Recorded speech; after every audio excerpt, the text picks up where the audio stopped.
ದೇವರು ಕೊಟ್ಟಂಥ ವಾಗ್ದಾನದ ವಚನ, God's demonstration, the month of God's demonstration. ದೇವರ ತನ್ನ ಪ್ರದರ್ಶನ, ದೇವರು ತನ್ನ ಕಾರ್ಯಗಳನ್ನು ನಮಗಾಗಿ ಪ್ರದರ್ಶಿಸ್ತಾನೆ. ಅದಕ್ಕೆ ಆಧಾರ ವಾಕ್ಯ 1 ಕೊರಿಂಥ 2:4 ಮತ್ತು 5ನೇ ವಾಕ್ಯವನ್ನು ತೆಗೆದುಕೊಂಡ್ವಿ. ವಶೀಕರಣದ ಮಾತುಗಳಿಂದಲ್ಲ, ದೇವರ ಶಕ್ತಿಯ ಪ್ರದರ್ಶನ ತೋರಿಸುವಂತೆ ಆ ಪೌಲನು ಹೇಳಿದಂಥ ಮಾತನ್ನು ಆಧಾರ ಮಾಡಿಕೊಂಡು ನಾನು ಕಳೆದ 1 ತಿಂಗಳಿಂದ ಪ್ರಸಂಗ ಮಾಡ್ತಾ ಇದ್ದೀನಿ. ಇವತ್ತು ಮೊದಲನೇ ಸರ್ವಿಸ್ನಲ್ಲಿ ನಾನು ಹೀಗೆ ಹೇಳಿದೆ, oh Lord show me a sign. ದೇವರೇ, ನನಗೊಂದು ಗುರುತನ್ನು ತೋರಿಸು,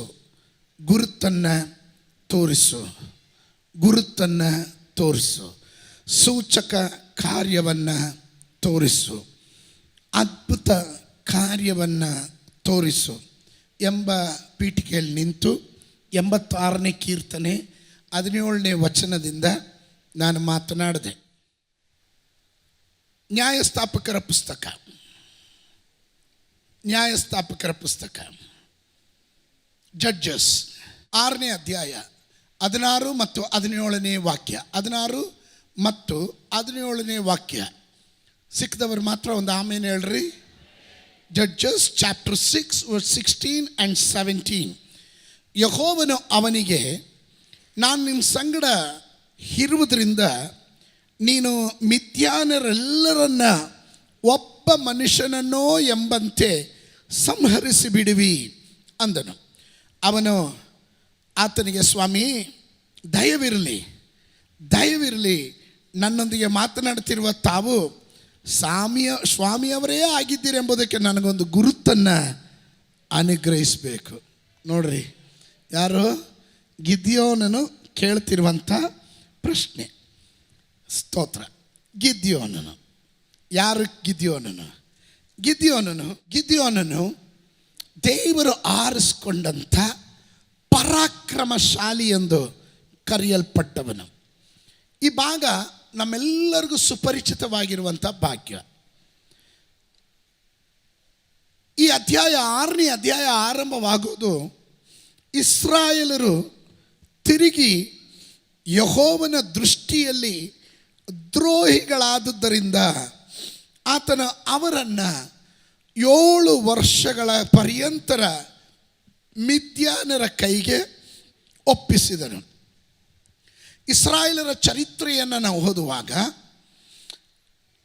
520 ವರ್ಷಗಳ ಕಾಲ, ಯೋಶುವನ ಕಾಲದಿಂದ ಸೌಲನ ಕಾಲದವರೆಗೂ 520 ವರ್ಷಗಳಲ್ಲಿ 7 ಬಾರಿ ಶತ್ರುವಿನ ಕೈಗೆ ದೇವರು ಇಸ್ರಾಯೇಲ್ ಜನರನ್ನು ಒಪ್ಪಿಸಿದ್ದಾನೆ. ಕೆಲವೊಮ್ಮೆ 8 ವರ್ಷ, 18 ವರ್ಷ, ಆಮೇಲೆ 20 ವರ್ಷ, 18 ವರ್ಷ, ಹಾಗೆ 520 ವರ್ಷಗಳಲ್ಲಿ 7 ಸಾರಿ ದೇವರು ಶತ್ರುವಿನ ಕೈಗೆ ಒಪ್ಪಿಸ್ತಾ ಇದ್ದಾನೆ. ಯಾಕೆ ಶತ್ರುವಿನ ಕೈಗೆ ಒಪ್ಪಿಸ್ತಾರೆ ಅನ್ನೋದಕ್ಕೆ 1ನೇ ವಾಕ್ಯ ಆನ್ಸರ್ ಹೇಳುತ್ತೆ. ಪುನಃ ಯೆಹೋವನ ದೃಷ್ಟಿಯಲ್ಲಿ ಅವರು ದ್ರೋಹಿಗಳಾದದ್ದರಿಂದ. ಅಂದರೆ ದೇವರಾಗಿ ಶತ್ರುವಿನ ಕೈ ಕೊಡೋದಿಲ್ಲ. ಯಾವಾಗ ದ್ರೋಹ ಮಾಡ್ತಾರೋ ಆಗ ದೇವರು ಏನು ಮಾಡ್ತಾನೆ? ಶತ್ರುವಿನ ಕೈಗೆ ಒಪ್ಪಿಸ್ತಾನೆ. ನಮ್ಮಲ್ಲಿ ಮಕ್ಕಳಿಗೆ ಆವಾಗವಾಗ ಹೇಳ್ತೀವಿ, ಮನೆಯಲ್ಲಿ ಹೇಳಿದ ಕೇಳಲಿಲ್ಲ ಆದರೆ ಊರಲ್ಲಿ ಯಾರಾದರೂ ನಿನ್ನ ಪಾಠ ಕಲಿಸ್ತಾರೆ ಅಂತ. ಅಂದರೆ ಮನೆಯಲ್ಲಿ ಏನಾದರೂ ಅಪ್ಪನೋ ಅಮ್ಮನೋ ಏನಾದರೂ ಪ್ರಶ್ನೆ ಮಾಡಿದ್ರೆ ಜಬರ್ದಸ್ತಾಗಿ ನಿಂತ್ಕೊಂಡ್ಬಿಡ್ತಾರೆ. ಹೋಗು ನೀನು ಈ ಬುದ್ಧಿ ಇಟ್ಕೊಂಡು ಹೊರಗಡೆ ಹೋಗು, ಯಾರಾದ್ರು 4 ತದಕಿದ್ರೆ ನಿಂಗೆ ಬುದ್ಧಿ ಬರುತ್ತೆ ಅಂತ. ಸ್ತೋತ್ರ. ಅದರ ಅರ್ಥ ಏನು ಗೊತ್ತಾ? ಮನೆಯಲ್ಲಿ ನಾವು ಹೊಡೆದು ಬುದ್ಧಿ ಕಲಿಸೋಕ್ಕಾಗಲಿಲ್ಲ ಅಂದರೆ ಊರಲ್ಲಿ ಯಾರಾದರೂ ಹೊಡೆದು ಬುದ್ಧಿ ಕಲಿಸ್ತಾರೆ ಅಂತ. ದೇವ್ರ ಮಾತು ಕೇಳದೆ ಹೋದರೆ ಶತ್ರು ನಿಮ್ಗೆ ಕಲಿಸ್ತಾನೆ ಬುದ್ಧಿ ಅಂತ. ಅರ್ಥ ಆದವ್ರು ಮಾತ್ರ ಒಂದು ಆಮೇಲೆ ಹೇಳ್ರಿ. ಪುನಃ ದೇವರ ದೃಷ್ಟಿಯಲ್ಲಿ ದ್ರೋಹಿಗಳಾದದ್ದರಿಂದ ಈ ಮಿದ್ಯಾನರ ದೆಸೆಯಿಂದ ಇವರು ಎಷ್ಟೇ ದುಡಿದ್ರೂ ಶತ್ರು ಬಂದು ಕೊಳ್ಳೆ ಹೊಡ್ಕೊಂಡು ಹೋಗ್ತಾ ಇದ್ರು. ಅದರಲ್ಲಿ ಒಬ್ಬ ಗಿದಿಯೋನನು ತಾನು ತನ್ನ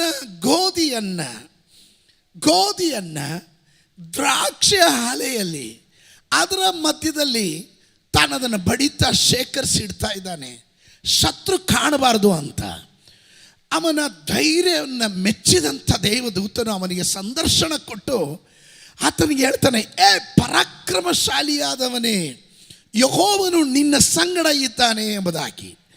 ಅವನಿಗೆ ಬಹಳ ಆಶ್ಚರ್ಯವಾಗುತ್ತೆ. ಮರು ಪ್ರಶ್ನೆ ಮಾಡ್ತಾನೆ, ಯೆಹೋವನು ನಮ್ಮ ಸಂಗಡ ಇದ್ದಿದ್ರೆ ಇದು ಯಾತಕ್ಕೆ ಸಂಭವಿಸಿತ್ತು, ಯಾತಕ್ಕೋಸ್ಕರ ಹೀಗೆ ಸಂಭವಿಸಿತು? 2, ಯೆಹೋವನು ನಮ್ಮ ಸಂಗಡ ಇದ್ದಿದ್ರೆ ಶತ್ರುವಿನ ಕೈಗೆ ದೇವರು ಏತಕ್ಕೆ ನಮ್ಮನ್ನು ಒಪ್ಪಿಸಿದನು? 3ನೇ ಪ್ರಶ್ನೆ, ಯೆಹೋವನು ನಮ್ಮ ಸಂಗಡ ಇದ್ದಿದ್ರೆ ಎಲ್ಲಿ ಅದ್ಭುತಗಳು, ಸೂಚಕ ಕಾರ್ಯಗಳು, ಮುಂಚೆ ನಮ್ಮ ಪೂರ್ವ ಪಿತೃಗಳು ಹೇಳಿದಂಥ ಅದ್ಭುತ ಸೂಚಕ ಕಾರ್ಯಗಳು ಇವತ್ತು ಎಲ್ಲಿ? ಸಾಧಾರಣವಾಗಿ ಅವನು ಜೆನ್ಯೂನಾಗಿ ಕೇಳಿದಂಥ ಪ್ರಶ್ನೆ. ಆದರೆ ಯೆಹೋವ ದೇವರು ಅವನನ್ನು ದೃಷ್ಟಿಸಿ ನೋಡಿ, ಚೆನ್ನಾಗಿ ನೋಡಿ ಹೇಳ್ತಾನೆ, ಈ ಬಲದೊಂದಿಗೆ ನೀನು ಹೋಗು, ಮಿದ್ಯಾನ್ಯರನ್ನು ಒಬ್ಬ ಮನುಷ್ಯನಂತೆ ನೀನು ಅವರನ್ನು ಸೋಲಿಸುವಿ. Hallelujah, hallelujah. ಆಗ ಅವನು ಕೇಳ್ತಾ ಇದ್ದಾನೆ, ಶೋಮಿ, ನನಗೊಂದು ಗುರುತನ್ನು ತೋರಿಸು. ಕೀರ್ತನೆ 86:17ನೇ ವಾಕ್ಯ ಹೇಳುತ್ತದೆ, ಕರ್ತನೇ ನನಗೊಂದು ಶುಭ ಸೂಚನೆಯನ್ನು ತೋರಿಸು. ಯಾಕೆಂದರೆ ನನ್ನನ್ನು ಹಾಗೆ ಮಾಡೋರು ಒಂದು ಗುಂಪಿನ ಜನ ಇದ್ದಾರೆ. ಹಾಗೆ ಮಾಡುವವರ ಮಧ್ಯದಲ್ಲಿ ನನ್ನನ್ನು ನಾಚಿಕೆ ಪಡಿಸುವಂಥ, ಗೇಲಿ ಮಾಡುವ, ರೇಗಿಸುವ ಶತ್ರುಗಳಿದ್ದಾರೆ. ಅವರ ಮಧ್ಯದಲ್ಲಿ ಯೆಹೋವನು ನೇರವಾಗಿ ನನ್ನನ್ನು ಸಂತೈಸುವವನಿದ್ದಾನೆ ಎಂದು ಈ ಜನ ಕಾಣತಕ್ಕಂತೆ ನನಗೊಂದು ಶುಭ ಸೂಚನೆಯನ್ನು ಕೊಡು ಎಂದು ದಾವೀದನು ಕೇಳಿದ ಹಾಗೆ ಈಗ ಗಿದ್ಯೋನನು ಹೇಳ್ತಾ ಇದ್ದಾನೆ, ನನಗೊಂದು ಗುರುತು ಕೊಡು, ನೀನೇ ದೇವರಾಗಿದೀಯ. ಸ್ತೋತ್ರ, ಸ್ತೋತ್ರ, ಸ್ತೋತ್ರ. ನನಗೆ ಅದು ಭಾಳ ಇಷ್ಟ ಆಯಿತು ನೋಡ್ರಿ, ಭಾಳ ಇಷ್ಟ ಆಯಿತು. ಇಲ್ಲಿ ಅವನು ಅಪನಂಬಿಕೆಯಿಂದ ಅಲ್ಲ, ಅವನ ಕಾನ್ಫಿಡೆನ್ಸ್ ದೃಢೀಕರಿಸ್ಕೊಳ್ಳೋದಕ್ಕೆ ದೇವರು ನಿಜವಾಗ್ಲೂ ದೇವರು ನಮ್ಮ ಸಂಗಡ ಇದ್ದಾನೆ. ಕಾರಣ ಅವನು ಕೇಳಿದ ಪ್ರಶ್ನೆಗಳಲ್ಲಿ ಯಾವುದು ಅನ್ಯಾಯವಾದದ್ದು ಯಾವುದೂ ಇಲ್ಲ. 3 ಪ್ರಶ್ನೆ ಕೇಳ್ತಾನೆ ನೋಡ್ರಿ. ನೀವು ಆ ಭಾಗ ಬನ್ನಿರಿ, ಅವಾಗ ಗೊತ್ತಾಗುತ್ತೆ. ಸತ್ಯವೇದ ಗ್ರಂಥ ತಂದಿರೋರು 12ನೇ ವಾಕ್ಯ, 12ನೇ ವಾಕ್ಯದಿಂದ, ಯೆಹೋವನ ದೂತನು ಗಿದ್ಯೋನನಿಗೆ ಪ್ರತ್ಯಕ್ಷನಾಗಿ ಅವನಿಗೆ ಪರಾಕ್ರಮಶಾಲಿಯೇ, ಯೆಹೋವನು ನಿನ್ನ ಸಂಗಡ ಇದ್ದಾನೆ ಅಂದನು. ಯೆಹೋವನು ನಮ್ಮ ಸಂಗಡ ಇದ್ದರೆ ನಮಗಿದೆಲ್ಲ ಯಾಕೆ ಸಂಭವಿಸಿತು? 1ನೇ ಪ್ರಶ್ನೆ, ನಾವು ಕೇಳೋಂಥ ಪ್ರಶ್ನೆನೇ, ಇದೆಲ್ಲ ಯಾಕೆ ಸಂಭವಿಸಿತು? 2ನೇ ಪ್ರಶ್ನೆ, ನಮ್ಮ ಹಿರಿಯರು ಯೆಹೋವನು ಅದ್ಭುತಗಳನ್ನು ನಡೆಸಿ ತಮ್ಮನ್ನು ಐಗುಪ್ತ ದೇಶದಿಂದ ಬಿಡಿಸಿದನು ಎಂಬುದಾಗಿ ವಿವರಿಸ್ತಿದ್ರಲ್ಲ, ಅಂಥ ಅದ್ಭುತಗಳು ಈಗೆಲ್ಲಿವೆ? 2ನೇ ಪ್ರಶ್ನೆ. 3ನೇ ಪ್ರಶ್ನೆ, ಆತ ನಮ್ಮನ್ನು ತಿರಸ್ಕರಿಸಿ ಮಿದ್ಯಾನರ ಕೈಗೆ ಒಪ್ಪಿಸಿ ಬಿಟ್ಟಿದ್ದಾನಲ್ಲ ಅನ್ನಲು. ಅಂದರೆ ನಮ್ಮನ್ನು ಯಾಕೆ ತಿರಸ್ಕರಿಸಬೇಕು? ಎಲ್ಲೋಯ್ತು ಅದ್ಭುತ? ದೇವರಿದ್ದಾರೆ ಅಂತ ಹೇಳಿದ್ಮೇಲೆ ಯಾಕೆ ಹಿಂಗೆಲ್ಲ ಉಲ್ಟಾ ಸೀದಾ ನಡೀತಾ ಇದೆ? ಪ್ರಶ್ನೆ. ಸ್ತೋತ್ರ ಹೇಳಲಿಲ್ಲ ನೋಡ್ರಿ. ನಮ್ಮಲ್ಲಿ ಅದೇ ಪ್ರಶ್ನೆಯಿಂದಲೇ ಈಗ ಚರ್ಚೆಗೆ ಬಂದ್ವಿ ನಾವು. ದೇವರಿದ್ದಾರೆ, ಏನಪ್ಪ ನನ್ನ ಜೀವನದಲ್ಲಿ ಹಿಂಗಾಗ್ತಾ ಇದೆ? ದೇವರಿದ್ದಿದ್ರೆ ಯಾಕೆ ಹಿಂಗಾಗಬೇಕಾಗಿತ್ತು? ನೀವು ಮೌನವಾಗಿ ಇದು ಕುಂತಾಗಲೇ ನನಗೆ ಅರ್ಥ ಆಯಿತು. ನಿಮ್ಮ ಪ್ರಶ್ನೆನೂ ಅದೇ. ಆಮೇಲೆ ಕೆಲವೊಮ್ಮೆ ನೀವು ಕೇಳುವ ಎಲ್ಲ ಪ್ರಶ್ನೆಗಳಿಗೂ ದೇವರು ಉತ್ತರ ಹೇಳೋದಿಲ್ಲ. ನೀವು ಕೇಳಿದ ಎಲ್ಲ ಪ್ರಶ್ನೆಗಳಿಗೂ ಉತ್ತರ ಹೇಳಂಗಿದ್ದಿದ್ರೆ ಸ್ತೋತ್ರ, ನೀವು ಇಲ್ಲಿ ಇರ್ತಾನೆ ಇರಲಿಲ್ಲ. ಹೌದು, ನೀವು ಮಾಡಿದ ಎಲ್ಲ ಪ್ರಾರ್ಥನೆ ದೇವ್ರು ಕೇಳ್ಬಿಟ್ಟಿದ್ರೆ, ಕೋಪ ಬಂದಾಗ, ಜೀವನದಲ್ಲಿ ಏನಾದರೂ ಮನೆಯಲ್ಲಿ ಗಂಡ ಹೆಂಡತಿ ಜಗಳ ಆದಾಗ, ಗಂಡ ಏನಾದರೂ ಬೈದಿರ್ತಾನೆ, ಹೆಂಡತಿ ದೇವ್ರೇ ನನಗೆ ಸಾಕಾಯ್ತು ಜೀವನ, ನನ್ನ ಪ್ರಾಣ ತೆಗೆದು ಬಿಡಪ್ಪ ಮಲ್ಕೊಳ್ಳವ ಅಂತ ಮಲಗಿಸ್ಬಿಟ್ಟಿದ್ದಿದ್ರೆ ಆ ಪ್ರಾರ್ಥನೆ ಕೇಳದೆ ಇದ್ದಿದ್ದಕ್ಕಾಗಿ ಸ್ತೋತ್ರ ಅಂತ ಹೇಳ್ರಿ. ಈಗ ನೋಡ್ರಿ, ಇಷ್ಟು ಜನ ಪ್ರಾರ್ಥನೆ ಮಾಡಿದ್ರಾ ನೋಡ್ರಿ. ಹೌದಲ್ಲ? ಏಲಿಯನು ಪ್ರಾರ್ಥನೆ ಮಾಡ್ದ, ಯೆಹೋವನೇ ನನಗೆ ಸಾಕಾಯ್ತು, ನನ್ನ ಪ್ರಾಣ ತೆಗೆದುಬಿಡು. ತೆಗೆದುಬಿಟ್ಟಿದ್ರೆ ನಾವು ಏಲಿಯನ ದೇವ್ರೇ ಅಂತ ಹೇಳ್ತಾ ಇದ್ವಾ? ಹಾಗಾದರೆ ಕೆಲವೊಂದು ಪ್ರಾರ್ಥನೆ ದೇವ್ರು ಕೇಳದೇ ಇರೋದು ಒಳ್ಳೇದಾಯಿತು ಅಂತಲೇ ಹೇಳ್ಬೇಕು ನಾವು. ಸ್ತೋತ್ರ ಸ್ತೋತ್ರ ಸ್ತೋತ್ರ. ಏನೇನು ಪ್ರಾರ್ಥನೆ ಮಾಡಿದ್ದೀವಿ ಯಪ್ಪ. ಸ್ವಲ್ಪ ಬ್ಯಾಕ್ಗ್ರೌಂಡ್ ಹಿಂದಕ್ಕೆ ಹೋಗ್ಬಿಟ್ಟು ಫ್ಲ್ಯಾಶ್ ಬ್ಯಾಕಿಗೆ ಹೋಗ್ಬಿಟ್ಟು ಒಂದು ಸ್ವಲ್ಪ ಯೋಚನೆ ಮಾಡಿರಿ. ಗಂಡನ ಮೇಲಿರೋ ಕೋಪ, ಮಕ್ಕಳ ಮೇಲಿರೋ ಕೋಪ, ಇಲ್ಲ ಹೆಂಡತಿ ಮೇಲಿರೋ ಕೋಪ, ಸ್ತೋತ್ರ, ಮಕ್ಕಳ ಮೇಲಿರೋ ಕೋಪ, ಮಕ್ಕಳ ತಂದೆ ತಾಯಿ ಮೇಲಿರೋ ಕೋಪ, ಏನೇನು ಪ್ರಾರ್ಥನೆ ಮಾಡಿಬಿಟ್ರು.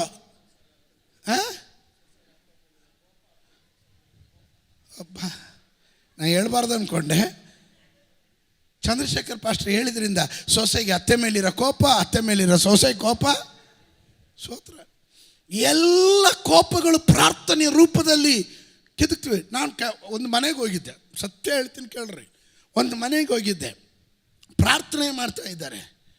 ಒಂದು ಈ ಅತ್ತೆ ಸೊಸೆಗಾಗಿ ಪ್ರಾರ್ಥನೆ ಮಾಡ್ತಾ ಇದ್ದಾರೆ. ಏನಂತ ಗೊತ್ತಾ? ಸ್ವಾಮಿ, ಅವಳು ಮಾಟಗಾತಿ ಬಂದ್ಬಿಟ್ಟು ನನ್ನ ಮಗನ ಹಾಳು ಮಾಡಿಬಿಟ್ಟಿದ್ದಾಳೆ, ಅವನ್ನ ಕೈಗೆ ತಗೊಂಡು ನನ್ನ ಜೀವನನ ಬರ್ಬಾದ್ ಮಾಡಿಬಿಟ್ಟಿದ್ದಾಳೆ, ನಿನ್ನ ಹಸ್ತ ಅವಳಿಗೆ ಭಾರವಾಗಲಪ್ಪ ಅಂತ ಬಾಗಿಲಲ್ಲಿ ನಿಂತಿದ್ದೀನಿ. ಕಿಟಕಿಯಲ್ಲಿ ಪ್ರಾರ್ಥನೆ ಮಾಡೋ ಪ್ರಾರ್ಥನೆ ಶಬ್ದ ಕೇಳಿಸ್ತಾ ಇದೆ. ಒಂದು ಸ್ವಲ್ಪ ಯೋಚನೆ ಮಾಡಿರಿ, ಆ ಪ್ರಾರ್ಥನೆ ಎಲ್ಲ ಕೇಳಿದರೆ ಆ ಸಿಸ್ಟ್ರ್ ಏನಾಗಿರಬೇಕು? ಇದೆಲ್ಲ ಪ್ರಾಬ್ಲಮ್ ಎಲ್ಲಿ ಗೊತ್ತಾ ಬರೋದು? ಈ ಮದುವೆ ಆದಮೇಲೆ ಈ ನ್ಯಾಚುರಲ್ ಅದು ಜನ್ರೇಷನ್ ಟು ಜನ್ರೇಷನ್ ಒಂದು ಗ್ಯಾಪ್ ಇದ್ದೇ ಇರುತ್ತೆ. ಮದುವೆ ಆದಮೇಲೂ ತಾಯಿದಿರು ಹೆಂಡ್ತಿಗೆ ನೋಡ್ರಿ, ವಾಕ್ಯ ಏನು ಹೇಳುತ್ತೆ? ನೀವಿಬ್ಬರು ಇನ್ನು ಒಂದು ದೇಹ, ಏನು ಒಂದೇ ಶರೀರ. ಹೌದಲ್ವ? ನೀವ್ಯಾಕೆ ನಾನು ದುರ್ಗುಟ್ಟು ನೋಡ್ತಾ ಇದ್ದೀರೋ? ಸ್ತೋತ್ರ, ತಪ್ಪೇನು ಹೇಳ್ತಿಲ್ಲ ತಾನೆ? ನೀವಿಬ್ಬರು ಒಂದೇ ಶರೀರವಾಗಿದ್ದೀರಾ. ಪುರುಷನು ತಂದೆ ತಾಯಿಯನ್ನು ಬಿಟ್ಟು, ಹಂಗೆ ತಾನೇ ಬರ್ದಿರೋದು? ತಪ್ಪಿದ್ರೆ ಹೇಳಬೇಕು. ಬಿಟ್ಟು ಅವನು ಹೆಂಡತಿಯ ಸಂಗಡ ಸೇರಿಕೊಳ್ಳುತ್ತಾನೆ. ಹೆಂಡತಿಗೂ ಅದೇ ಥರನೇ, ತಂದೆ ತಾಯಿಯನ್ನು ಬಿಟ್ಟು ಗಂಡನ ಸಂಗಡ ಸೇರಿಕೊಳ್ತೀರಾ, ನೀವಿಬ್ಬರು ಒಂದೇ ಶರೀರವಾಗಿರ್ತೀರಾ ಅಂತ. ಸ್ತೋತ್ರ, ಬಿಟ್ಟು ಅಂತ. ಆ ಬಿಟ್ಟು ಅನ್ನೋದನ್ನು ಅವ್ರು ಚಾಚು ತಪ್ಪದೆ ಮಾಡಿದಾಗ ಬಿಟ್ಕೊಡಕ್ಕೆ ಇವ್ರು ರೆಡಿ ಇಲ್ವಲ್ಲ. ತಾಯಿ ಹೇಳ್ತಾಳೆ, ಏನು ಮುತ್ತು ಕೊಟ್ಟವಳು ಬಂದಾಗ ತುತ್ತು ಕೊಟ್ಟವಳನ್ನು ಮರ್ತೀಯನೋ? 9 ತಿಂಗಳು ಒತ್ತಿದ್ದೀನಿ, ಸಾಕಿದ್ದೀನಿ, ಸೊಲೆಯಿದ್ದೀನಿ, ಏನೇನು ಮಾಡಿದ್ದೀನಿ, ಇವಾಗ ನೆನ್ನೆ ಮೊನ್ನೆ ಬಂದವಳು. ಸತ್ಯ ಕಣ್ರಿ, ಅದು ಯಾರಿಗೂ ಇಷ್ಟ ಇಲ್ಲ ತಾನೆ. ಪ್ರಾಬ್ಲಮ್ ಬರೋದು ಎಲ್ಲಿ ಗೊತ್ತಾ? ಇವ್ರು ಬಿಟ್ಕೊಡಲ್ಲ. ಅಮ್ಮ ಇದರಲ್ಲಿ ನರಳೋದು ಯಾರು ಗೊತ್ತಾ? ನೀವೇ ಕರೆಕ್ಟಾಗಿ ಹೇಳ್ರಿ. ಇದರಲ್ಲಿ ನರಳೋದು ಯಾರು? ಸಹೋದರಿಯರು ಮಾತ್ರ ಹೇಳಬೇಕು. ಇದರಲ್ಲಿ ನರಳೋದು ಯಾರು? ಮಗನ ಗಂಡನ?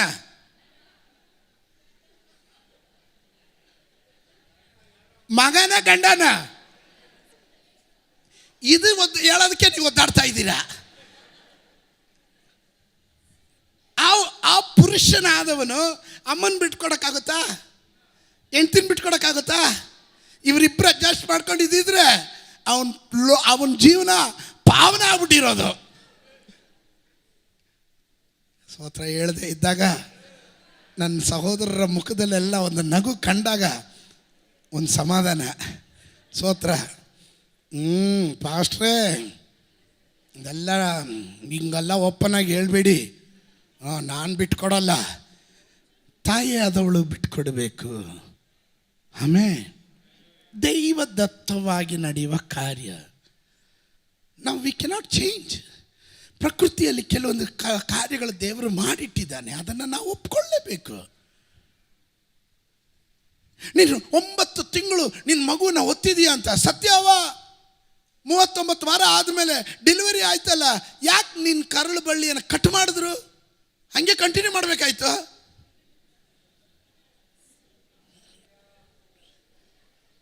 ಕಂಟಿನ್ಯೂ ಮಾಡಿಬಿಡೋಕ್ಕಾಯ್ತು. ನೀನು ಉಳಿತಿರ್ಲಿಲ್ಲ, ಮಗುನೂ ಉಳಿತಾ ಇರಲಿಲ್ಲ. ಹಾಗಾದರೆ ಜೀವ ಬೇಕು ಅಂದರೆ ಕಟ್ ಮಾಡಲೇಬೇಕಲ್ಲ.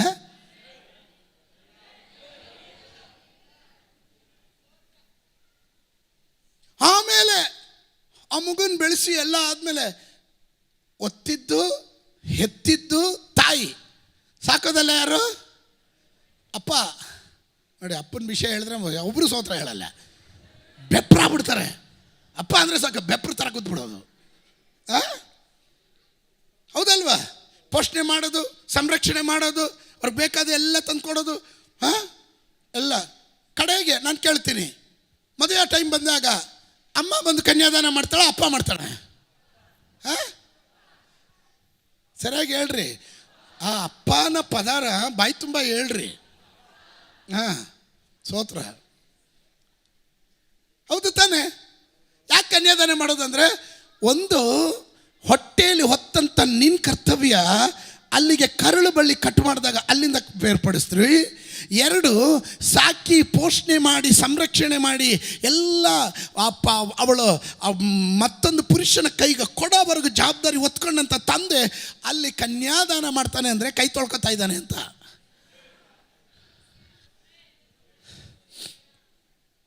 ಅವ್ರು ಬದುಕಕ್ಕೆ ಬಿಡಬೇಕು, ಬಿಡಲ್ಲ. ಏನು ಮಾಡ್ತೀವಿ? ಅಲ್ಲೋಗಿ ಕೈ ಹಾಕೋದು. ಮಗಳೇ ಹೆಂಗೆ ನೋಡ್ಕೊತಾ ಇದ್ದಾನೆ ಮಗಳೇ. ಅದು ಜಾಸ್ತಿ ಮಾತಾಡೋದು ಎಲ್ಲಿ ಗೊತ್ತಾ? ಅಪ್ಪ ಹಾಲಲ್ಲಿ ಕೂತಿರ್ತಾನೆ, ಅಮ್ಮ ಅಡುಗೆ ಮನೆಗೆ ಹೋಗಿರ್ತಾಳೆ. ಖುಷಿ ಅಲ್ಲೇ ಕಾಫಿ ಮಾಡೋಷ್ಟರಲ್ಲೇ ಒಂದು ಸ್ಟೋರಿ ನಡೆದ್ಬಿಟ್ಟಿರುತ್ತೆ. ಸೋತ್ರ ಏನು ಚುರುಕಿರ್ತಾರೆ ಅಂದರೆ, ಹೆಂಗೆ ಹೇಳಿರ್ತಾರೆ ಅಂದರೆ ನಾಟಂಗೆ ಹೇಳಿರ್ತಾರೆ. ಈ ಅಪ್ಪನಿಗೆ ಏನು ಗೊತ್ತಿರಲ್ಲ. ಸೋತ್ರ ಅಮ್ಮ ವಾಪಸ್ ಮನೆಗೆ ಹೋಗ್ಮೇಲೆ ಅದಕ್ಕೆ ಒಂದು ಸ್ವಲ್ಪ ಉಪ್ಪು ಖಾರ ಹಾಕ್ಬಿಟ್ಟು ದೊಡ್ಡ ಸ್ಟೋರಿ ಮಾಡ್ತಾಳೆ, ಅದನ್ನು ಪ್ರಸ್ತಾಪ ಮಾಡ್ತಾಳೆ. ಸೋತ್ರ ಹೌದಾ, ನನ್ನ ಮಗಳು ಇಷ್ಟೊಂದು ಕಷ್ಟ ಅನುಭವಿಸ್ತಿದ್ದಾಳ. ಅಪ್ಪ ಬೇರೆ ಲೋಕಕ್ಕೆ ಹೋಗ್ತಾನೆ, ಗಲಿಬಿಲಿ ಆಗುತ್ತೆ, ಆ ಮಕ್ಕಳ ಜೀವನ ದಾರಿಗೆ ಎಳೆದು ಬಿಡ್ತಾರೆ. ನಾನು ಹೇಳೋದು ಅರ್ಥ ಮಾಡ್ಕೊಳ್ರಿ. ಇದೆಲ್ಲ ಒಂದು ಪ್ರೋಸೆಸ್, ದೈವದತ್ತವಾಗಿ ನಡಿಬೇಕಾದ ಕಾರ್ಯಗಳು, ದೇವರು ನೇಮಕ ಮಾಡಿದ. This is called order of god. ದೇವರು ಮಾಡಿರುವ ಆರ್ಡರನ್ನು ಯಾರು ಮುರಿಬಾರ್ದು. ನಾವು ಮುರಿದ್ರೆ ಅಲ್ಲಿ ಅಸಮಾಧಾನ ಉಂಟಾಗುತ್ತೆ, ಸಮಾಧಾನ ಉಂಟಾಗಲ್ಲ. ಆಮೇಲೆ ದೇವರು ಎಲ್ಲವನ್ನ ನೋಡ್ರಿ, ಹಿಂದಿನ ಕಾಲದಲ್ಲಿ ವೈದ್ಯಶಾಸ್ತ್ರ ಎನ್ನೋದು ಗಿಲಿಯಾದಿನ ಔಷಧ ತೈಲ ಅಂತ ಇದ್ರು. ಬೇರುಗಳಿಂದ, ದೇವರು ಸೃಷ್ಟಿ ಮಾಡಿದಂಥ ವೃಕ್ಷಗಳಿಂದ, ಅದರ ಬೇರುಗಳಿಂದ, ಅದರ ಎಣ್ಣೆಯಿಂದ ಗುಣಪಡಿಸುವ ಔಷಧ ಗುಣಗಳು ಅದರಲ್ಲಿ ಒಳಪಟ್ಟಿತ್ತು. ಅದು ದೈವದತ್ವವಾದದ್ದು. ಅದನ್ನು ಉಪಯೋಗಿಸೋದಕ್ಕೆ ದೇವರು ಮನುಷ್ಯನಿಗೆ ಬೇಕಾದ ಸಾಮರ್ಥ್ಯ, ಜ್ಞಾನವನ್ನು ಕೊಟ್ಟ. ಆದರೆ ಮನುಷ್ಯ ತಂತ್ರಜ್ಞಾನವನ್ನು ಉಪಯೋಗಿಸಿ ಅದಕ್ಕೆ ತದ್ವಿರುದ್ಧವಾಗಿ ತನ್ನದೇ ಆದ ಶೈಲಿಯಲ್ಲಿ ಮಾಡ್ದ. ಅದರಿಂದನೇ ಇವತ್ತು ವೈದಿಕ ಲೋಕ ನಮ್ಮನ್ನು ಹಿಂಡು ಸಿಪ್ಪೆ ಮಾಡ್ತಾ ಇರೋದು. Order, when you break the order of God, your life will be miserable. ನಿಮ್ಮ ಜೀವನನೇ. ಅದಕ್ಕೆ ನೋಡ್ರಿ, ದೇವರು ಮಾಡಿರುವಂಥ ಆರ್ಡರ್ ಪ್ರಕಾರ ಪುರುಷನು ಸ್ತ್ರೀಯ ತಲೆ. ಆಮೇಲೆ ತಂದೆ ಯೇಸು ಸ್ವಾಮಿಯ ತಲೆ, ಸಭೆಯ ತಲೆ ಕ್ರಿಸ್ತನು. ಆಮೇಲೆ ನಾವು ಅಂಗಾಂಗಗಳು. ಪುರುಷನು ಸ್ತ್ರೀಯ ತಲೆ, ಸ್ತ್ರೀ ಆದವಳು ಪುರುಷನಿಗೆ ಅಧೀನಲಾಗಿರಬೇಕು. ಯಾವಾಗ ಉಲ್ಟಾ ಹೊಡಿತೀರೋ ಆ ಮನೆಯಲ್ಲಿ ನೋಡ್ರಿ ಗಲಿಬಿಲಿ ಇರುತ್ತೆ, ಸಮಾಧಾನ ಇರಲ್ಲ. ಇನ್ನು ಕೆಲವು ಪುರುಷರು ಅಡ್ಜಸ್ಟ್ಮೆಂಟಲ್ಲಿ ಹೋಗ್ತಾ ಇರ್ತಾರೆ. ಯಾಕೆ ಬೇಕು?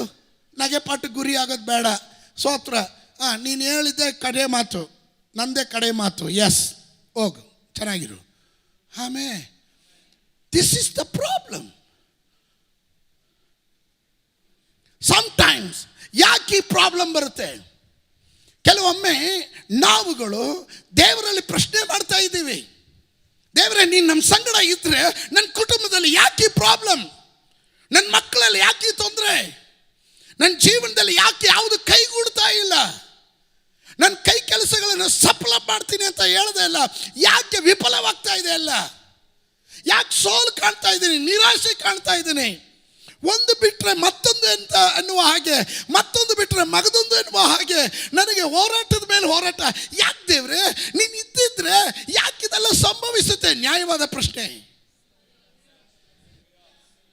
ಆದರೆ ಗಿದಿಯೋನನಿಗೆ ಗೊತ್ತಿಲ್ಲ.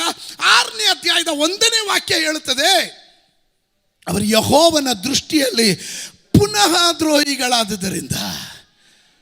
ಪುನಃ ಅಂದರೆ ಹಿಂದೆ ಮಾಡಿದ ತಪ್ಪನ್ನ ಮರುಕಳಿಸೋದು ಪುನಃ ಅನ್ನೋದು. ನೀವಿದ್ದೀರಾ ನನ್ನ ಜೊತೆ? Are you with me? ಆಮೇ ಪುನಃ ಮರುಕಳಿಸೋದು. ದೇವರು ಇಲ್ಲದೇನಲ್ಲ. ಗಿದಿಯೋನನು ಯಥಾರ್ಥ ಹೃದಯದಿಂದ ಕೇಳ್ತಾ ಇದ್ದಾನೆ. ಕೆಲವೊಮ್ಮೆ ನಾವು ಕೇಳುವ ಪ್ರಶ್ನೆಗಳಿಗೆ ದೇವರ ಹತ್ರ ಉತ್ತರ ಇಲ್ದಿರೇ ಏನಲ್ಲ. ದೇವರು ಉತ್ತರ ಕೊಟ್ಟರೆ ನೀನು ಮತ್ತೆ ಪ್ರಾರ್ಥನೆ ಮಾಡೋಕ್ಕೆ ಅವಕಾಶನೇ ಇಲ್ದಿರಂಗೆ ಆಗೋಗ್ಬಿಡುತ್ತೆ. ಅವನು ನ್ಯಾಯಯುತವಾಗಿ ಕೇಳ್ತಾ ಇದ್ದಾನೆ, ದೇವರೇ ನೀನು ನಮ್ಮ ಸಂಗಡ ಇದ್ದಿದ್ರೆ ಇದೆಲ್ಲ ಯಾಕೆ ಸಂಭವಿಸ್ತಾ ಇತ್ತು?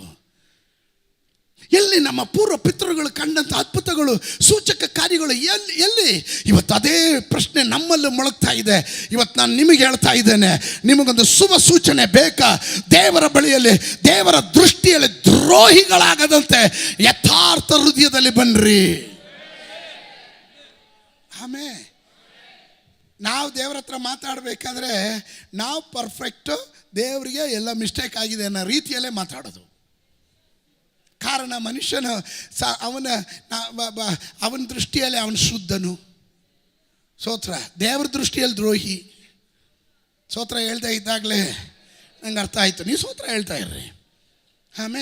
ದೇವರ ದೃಷ್ಟಿಯಲ್ಲಿ ಅವನು ದ್ರೋಹಿ, ಅವನ ದೃಷ್ಟಿಯಲ್ಲಿ ಅವನೇನು ಇಸ್ ಪರ್ಫೆಕ್ಟ್. ಯಾರು ನಿಮ್ಮಲ್ಲಿ ಯಾರು ಕೊರತೆ ಇದೆ ಹೇಳ್ಬಿಡ್ರಿ ನೋಡೋಣ. ಸ್ತೋತ್ರ. ಕೊರತೆ ಇದೆ ಅಂತ ಹೇಳ್ಬಿಡ್ಲಿ. ಸ್ತೋತ್ರ. ಹೇಳಲ್ಲ. ದಾವೀದನು ಇಲ್ಲಿ ಪ್ರಾರ್ಥನೆ ಮಾಡ್ತಾ ಇದ್ದಾನೆ. ಅವನ ಶತ್ರುಗಳು ತುಂಬಿದ್ದಾರೆ. ದೇವರೇ, ಈ ಶತ್ರುಗಳು ಕಾಣತಕ್ಕಂತೆ ನೀನು ನನ್ನ ಜೊತೆ ಇದೆಯಾ ಅನ್ನೋದನ್ನು ತೋರಿಸ್ಕೊಡೋದಕ್ಕೆ ಗಿದಿಯೋನನ್ನು ಕೇಳ್ತಾ ಇದ್ದಾನೆ, ನೀನು ನನ್ನ ಸಂಗಡ ಇದ್ದಿದ್ರೆ ಇದು ಯಾಕೆ ನಡೀತಾ ಇತ್ತು? ಹೇ ಗಿದಿಯೋನನೇ, ನಿನಗೆ ಗೊತ್ತಿಲ್ಲ, ಇದನ್ನೆಲ್ಲ ವಿವರಣೆ ಮಾಡೋಂಥ ಅವಶ್ಯಕತೆ ಇಲ್ಲ. ಅವನು ಆ ದೂತನು ಅಂದರೆ ಯೆಹೋವ ದೇವರು ಅವನನ್ನು ದೃಷ್ಟಿಸಿ ನೋಡ್ತಾನೆ, ಚೆನ್ನಾಗಿ ನೋಡ್ತಾನೆ. ತಲೆಯಿಂದ ಪಾದದವರೆಗೂ, ನೆತ್ತಿಯಿಂದ ಪಾದದವರೆಗೂ ಅವನನ್ನು ದೃಷ್ಟಿಸಿ ನೋಡಿ ಹೇಳ್ತಾನೆ, ಈ ಬಲದೊಂದಿಗೆ ನೀನು ಹೋಗು. ಅದರ ಅರ್ಥ ಈ ಬಲ ಅಂದಾಗ ಆ ದೃಷ್ಟಿಯಲ್ಲಿ, ಆ ನೋಟದಲ್ಲಿ ನಿನ್ನನ್ನು ಬಲಪಡಿಸುವ ಶಕ್ತಿ ಅದರಲ್ಲಿ ಅಡಕವಾಗಿದೆ. ಇವತ್ತು ಒಂದು ಮಾತು ಹೇಳ್ರಿ, ದೇವರೇ ನಾನು ಇಲ್ಲಿಂದ ಹೋಗೋದಕ್ಕೆ ಮುಂಚೆ ನಿನ್ನ ದೃಷ್ಟಿ ನನ್ನ ಮೇಲೆ ಬೀಳಲಿ. ಅದು ದ್ರೋಹಿಯಾಗಲ್ಲ, ನಿನ್ನ ದೃಷ್ಟಿ ಬಲಪಡಿಸುವ. ಪುನಃ ದ್ರೋಹಿ ಆದದ್ದರಿಂದ, ಪುನಃ ದೇವರ ದೃಷ್ಟಿಯಲ್ಲಿ ಅವರು ದ್ರೋಹಿಗಳಾದದ್ದರಿಂದ.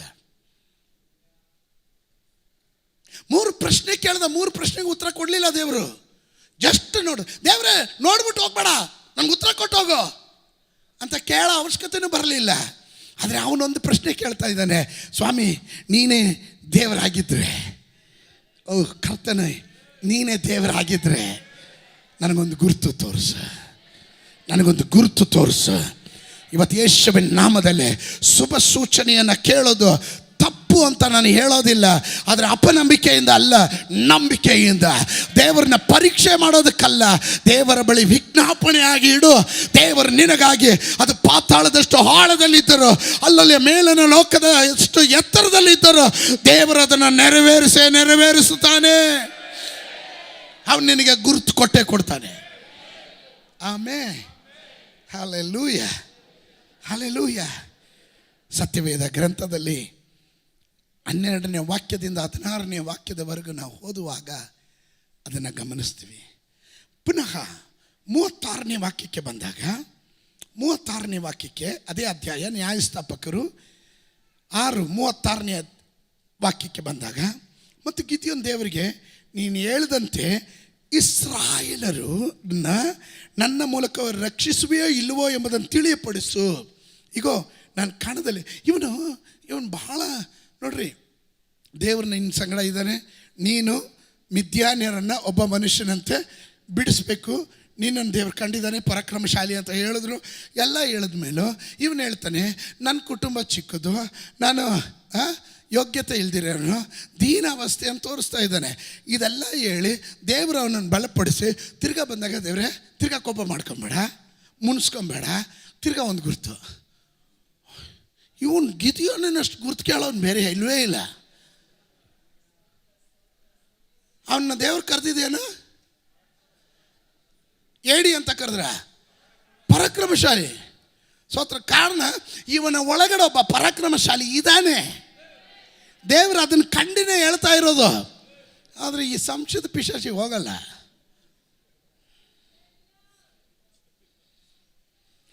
ಎಷ್ಟೇ ಪ್ರಬೋಧನೆ ಮಾಡ್ರಿ, ಎಷ್ಟೇ ವಾಕ್ಯ ಹೇಳ್ರಿ, ಎಷ್ಟೇ ಪ್ರಸಂಗ ಕೇಳ್ರಿ, ಕೆಲವರು ಮಾತ್ರ ತಿರ್ಗಾ ಪಾಸ್ಟ್ರೆ ಬೇಗ ಮಾಡ್ಕೊಬೇಡ್ರಿ ಅಂದ್ರೂ ಸ್ತೋತ್ರ. ಎಲ್ಲ ಡೌಟ್ ಕ್ಲಿಯರ್ ಆಯ್ತಲ್ಲ ಬ್ರದರ್? ಪಾಸ್ಟ್ರೆ ಥ್ಯಾಂಕ್ ಯು ಪಾಸ್ಟ್ರೆ, ಎಲ್ಲ ಆಯಿತು, ಕಡೆಗೆ ಒಂದೇ ಒಂದು ಪಾಸ್ಟ್ರೆ ಅಂತಾರಲ್ಲ, ನಮ್ಗೆ ಹೆಂಗೆ ಉರಿಯುತ್ತೆ ಹೇಳಿ? ಹೌದಲ್ವಾ? ಅದೇ ಟೈಪ್ ಇವನು. ಈಗ ಹೇಳ್ತಾ ಇದ್ದಾನೆ, ನನಗಿಷ್ಟ ಅಂದರೆ ತನ್ನ ಮಕ್ಕಳನ್ನು ದೇವರು ದ್ವೇಷಿಸುವ ದೇವರು ಅಲ್ಲ, ಅವನು ಕರುಣಿಸುವ ದೇವರು. ಆಮೇಲೆ ನಮ್ಮ ಮಕ್ಕಳು ನಮ್ಮ ಹತ್ರ ಮಾತಾಡುವಾಗ ಕೆಲವೊಂದು ಎಷ್ಟು ಸತಿ ಕೇಳ್ತಾರೆ ಗೊತ್ತಾ? ಇರುಸು ಮುರುಸು ಆಗುತ್ತೆ. ಆದರೂ ಅಪ್ಪಿ ಪಾಪು ಏಯ್ ಪುಟ ಬಾಯ್ಲಿ, ಅದು ಹಂಗಲ್ಲ ಕಣೋ, ನಾವು ಹೇಳ್ಕೊಡಲ್ವಾ? ಏನು ಕೋಪ ಬರ್ಸ್ಬೇಡ, ಹೋಯ್ಬಿಡು, ಓಡ್ದಾಕ್ಬಿಡ್ತೀನಿ, ಹಂಗಲ್ಲ ಹೇಳ್ತೀವ? ನನ್ನ ದೇವ್ರು ಹಂಗೆ ಕಣ್ರಿ, ನೀನು ಎಷ್ಟೇ ಉರಿಸಿದ್ರು ಸೋತ್ರ ಸೋತ್ರ ಸೋತ್ರ ಸೋತ್ರ ತಾಳ್ಮೆಯಿಂದ ಉತ್ತರ ಕೊಡ್ತಾ ಇದ್ದಾನೆ. ಅವನ ಗುರುತನ್ನು ಕೊಡ್ತಾ ಇದ್ದಾನೆ. ನೀನು ಪದೇ ಪದೇ ಅವನನ್ನು ರೇಗಿಸುವಾಗಲೂ ಅವನು ರೇಗಿಸಲ್ಪಡಲಿಲ್ಲ. ಅವನ ತಾಳ್ಮೆಯಿಂದ ಕರುಣೆಯಿಂದ ಅವನು ನಿನಗೆ ಗುರುತನ್ನು ತೋರಿಸ್ತಾನೇ ಬಂದ. ಆ ಅನುಭವ ಉಳ್ಳವರು ಮಾತ್ರ ಗಟ್ಟಿಯಾಗೊಂದು ಆಮೇನು ಹೇಳ್ರಿ, ಗಟ್ಟಿಯಾಗೊಂದು ಆಮೇನು ಹೇಳ್ರಿ. ನಾವು ಎಷ್ಟು ಸತಿ ದೇವ್ರೆ 3 ತಿಂಗಳು ಟೈಮ್ ಕೊಡ್ತೀನಿ, ಇಷ್ಟರಲ್ಲಿ ಏನಾದರೂ ಮಾಡಿದ್ರೆ ಸರಿ, ಮಾಡಲಿಲ್ಲ ಅಂದರೆ ನಾನು ಇನ್ಮೇಲೆ ಚರ್ಚ್ಗೂ ಹೋಗಲ್ಲ, ಪ್ರಾರ್ಥನೆ ಮಾಡಲ್ಲ, ಹಂಗೆ ಸೋತ್ರ. ದೇವ್ರು ಆಯ್ತಪ್ಪ, 3 ತಿಂಗಳು ಆದಮೇಲೆ ಅಷ್ಟರಲ್ಲೇ ದೇವರು ಒಂದು ಅದ್ಭುತ ನಿಂತಿದ್ದು. ಅಯ್ಯೋ ದೇವ್ರೇ ಎಷ್ಟು ಒಳ್ಳೆಯರಪ್ಪ, ಥ್ಯಾಂಕ್ ಯು ಜೀಸಸ್. ದೇವ್ರು ನಮ್ಮ ಪ್ರಾರ್ಥನೆ ಏನು ತಿರ್ಗಾ 6 ತಿಂಗಳಾಗಿದೆ, ತಿರ್ಗಾ ಇನ್ನೊಂದು ಬರೋದು. ದೇವ್ರೆ ನಾನು ಮತ್ತೆ 3 ತಿಂಗಳು ಟೈಮ್ ಕೊಡ್ತೀನಿ, ಇಷ್ಟರಲ್ಲಿ ನನ್ನ ಮಗಳು ಮದುವೆ ಆಗ್ಬಿಡ್ಬೇಕು. ಸೋತ್ರ ಸೋತ್ರ ಆಗಲಿಲ್ಲ ನೋಡು, ಆಮೇಲೆ ಇದು ಮಕ್ಕಳ ಸ್ವಭಾವ.